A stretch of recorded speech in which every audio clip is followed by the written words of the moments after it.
பாரத பிரதமர் அவர்கள் இந்த மண்ணிலே கால் வைத்தவுடனே இயற்கையே சூரியனை மறைத்து விட்டது. எங்கே பார்த்தாலும் மக்கள் வெள்ளம், மக்கள் கடல் போல் காட்சியளிக்கின்றார்கள். இந்த மதுராந்தம் பூமியே குலுங்குகின்ற அளவுக்கு மக்கள் வெள்ளம்.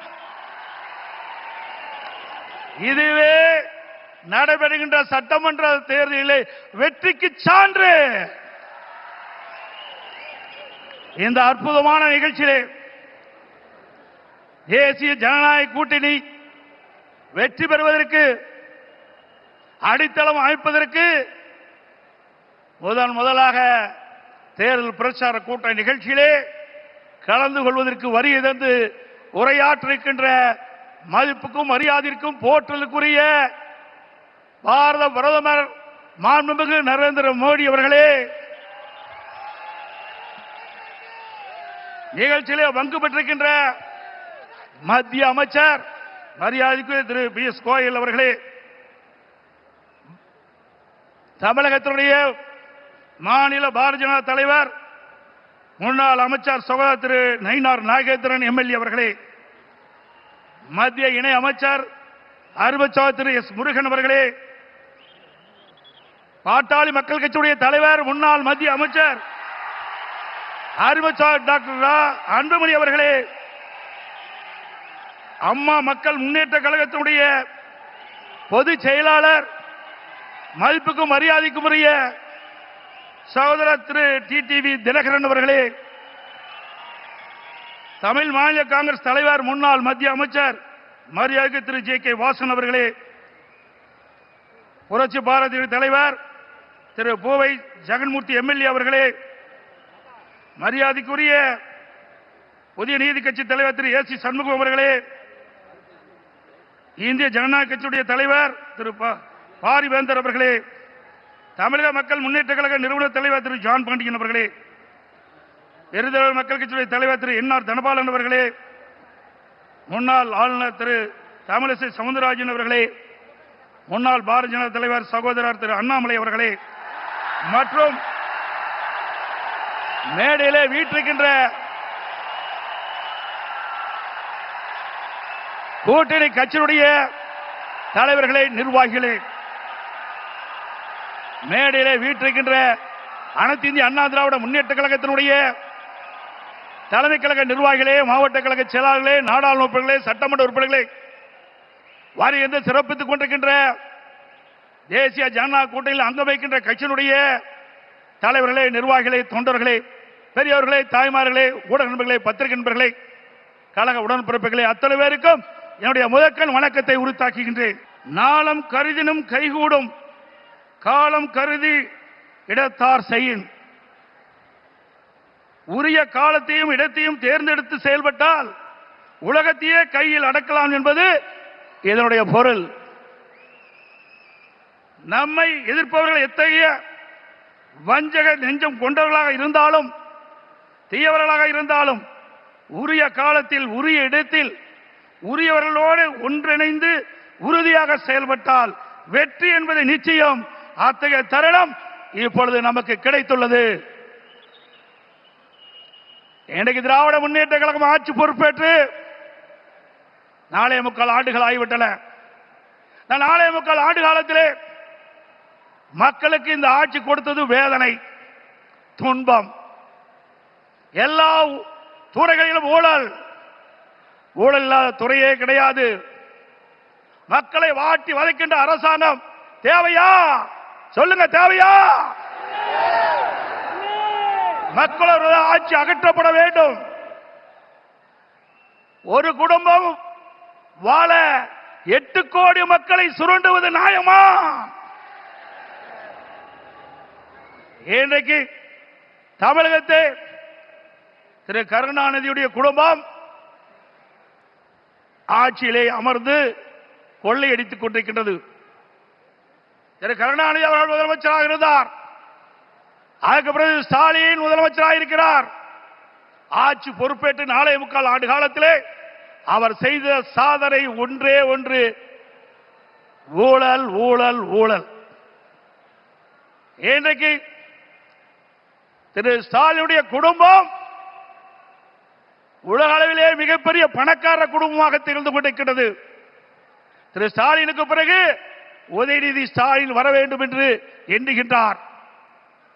திராவிட முன்னேற்ற கழகத்தில் எத்தனையோ பேர் உழைத்தவர் இருக்கின்றார்கள். அவர்கள் எல்லாம் வீதியிலே பார்க்கப்படுகிறோம். ஆனால் திரு கருணாநிதி குடும்பத்திலே பிறந்தவர்களுக்குத்தான் அந்த கட்சியிலும் இடம், அதிகாரத்தில் இடம். அந்த அடிப்படையிலே தான் எந்த ஒரு தகுதியும் இல்லாத திரு உதயநிதி அவர்களுக்கு முதலிலே சட்டமன்ற உறுப்பினர் ஆக்கினார், பிறகு அமைச்சராக்கினார், இப்பொழுது துணை முதலமைச்சராக்கி இருக்கின்றார். அடுத்தது எந்த காலத்துக்கும் எந்த பதவிக்கும் திரு கருணாநிதி குடும்பம் வர முடியாது. வர முடியுமா? இந்த தேர்தல் தான் திமுகவுக்கு இறுதி தேர்தல். தீய சக்தி திமுகவை வீழ்த்துவோம்.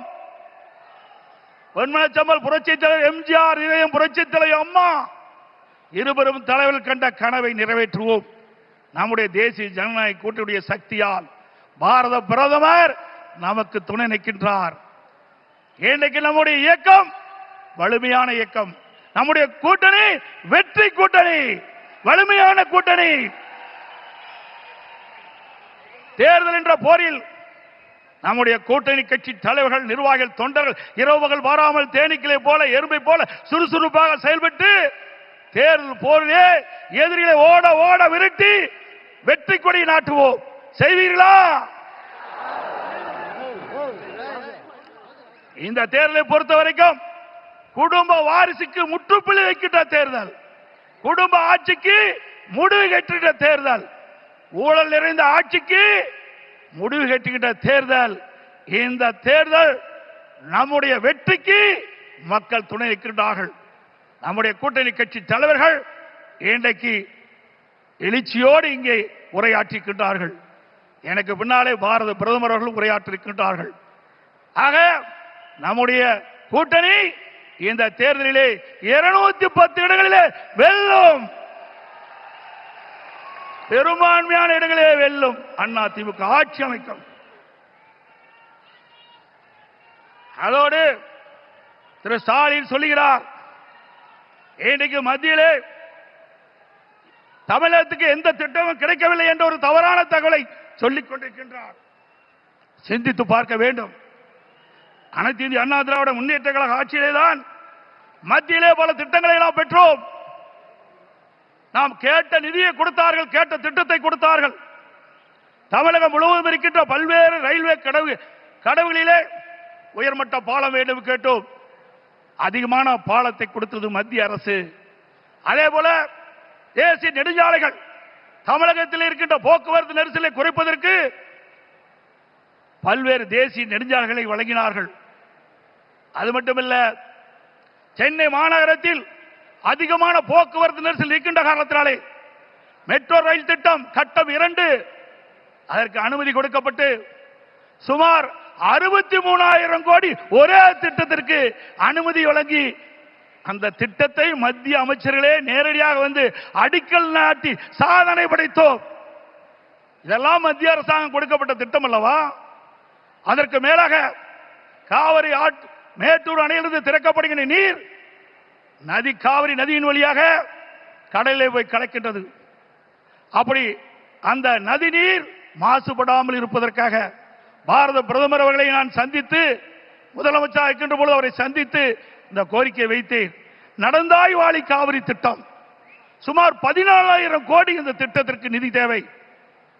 கொடுத்த உடனே அவர் பார்த்தார், அற்புதமான திட்டம், இந்த திட்டத்தை நிச்சயமாக நிறைவேற்றி தருவேன் என்று சொல்லி மேதக குடியரசுத் தலைவர் உரையிலே இடம்பெற செய்து கடந்த 2024ஆம் ஆண்டு அதற்கு அனுமதி கொடுக்கப்பட்டது. ஆனால் இந்த அரசு முடக்கி வைத்திருக்கின்றது. உண்மையிலேயே இந்த அரசு மக்கள் மீது அக்கறை இருந்தால் மத்திய அரசு அனுமதி கொடுக்கப்பட்ட திட்டத்தை நிறைவேற்ற மனமில்லை. சிந்தித்து பாருங்கள், 14,000 கோடி, 1000 2000 இல்ல 14,000 கோடி நம்முடைய தமிழ்நாடு நலன் பெறுவதற்காக மத்திய அரசு அனுமதித்தது. பாரத பிரதமர் அவர்கள் மனமுகந்து கொடுத்த அந்த திட்டம், அந்த திட்டத்தின் மூலமாக காவிரி நதியிலே கரை ஓரமாக இருக்கின்ற கழிவு நீர்கள் அந்த நதியிலே கலக்கின்ற பொழுது நீர் மாசுபடுகிறது. அந்த நீர் மாசுபடாமல் இருப்பதற்கு அதை சுத்தகரித்து நதிகளை விடுகின்ற திட்டம் தான் இந்த திட்டம்.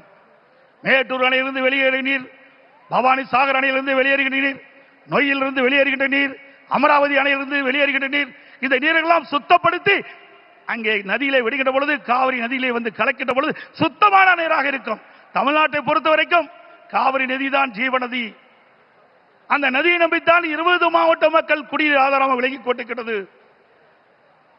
டெல்டா பாசன விவசாயிகளுக்கு ஒரு நல்ல நீர் பயிர்களுக்கு பாய்ச்சுகின்ற பொழுது எந்த நோயும் தாக்கப்படாது.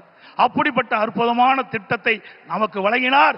அரசியல் காழ்ப்புணர்ச்சியின் காரணமாக அந்த திட்டத்தை நிறுத்தி வைத்திருக்கின்றார்கள். மீண்டும் உங்களோ ஆதரவோடு தேசிய ஜனநாயக கூட்டணி அதிக இடங்களே வெற்றி பெற்று நம்முடைய கூட்டணி அண்ணா திமுக ஆட்சி அமைக்கின்ற பொழுது பாரத பிரதமருடைய ஆசியால் இந்த திட்டம் நிறைவேறும். அதே போல ஒரே ஆண்டில் நாம் வைத்த கோரிக்கை 11 அரசு மருத்துவக் கல்லூரி மருத்துவமனை கொடுக்கப்பட்டது.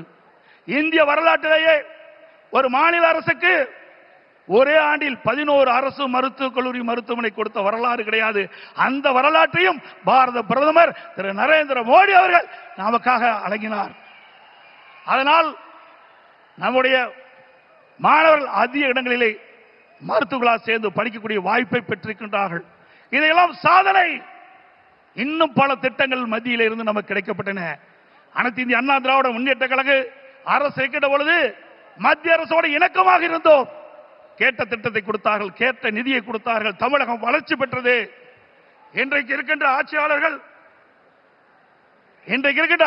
வேண்டுமென்றே திட்டமிட்டு மத்தியிலே குறை சொல்லி இன்றைக்கு லஞ்ச லாவணியத்திலே இந்த அரசு திளைத்துக் கொண்டிருக்கின்றதை நேரத்திலே சுட்டிக்காட்டி, அதோடு எண்ணியாங்கு எய்து எண்ணியார் இன்னியராப் பெரிய ஒரு செயலை செய்து முடிக்க எண்ணுபவர் மிக உறுதியுடன் இருந்தால் அவர் நினைத்தபடியே அந்த செயலை செய்து முடிப்பார் என்ற குரலுக்கு மிக பொருத்தமானவர் நமது பாரத பிரதமர் நரேந்திர மோடி அவர்கள். இன்னைக்கு உலகமே பாராட்டுகின்ற அளவிற்கு இந்திய நாட்டுக்கு பெருமை சேர்த்தவர் பாரத பிரதமர் அவர்கள். கொரோனா காலம், இன்னைக்கு இந்த கொரோனா காலத்திலே அந்த வைரஸ் நோயால் இன்றைக்கு வல்லரசு நாட்டில் கூட மக்களை காப்பாற்ற முடியவில்லை.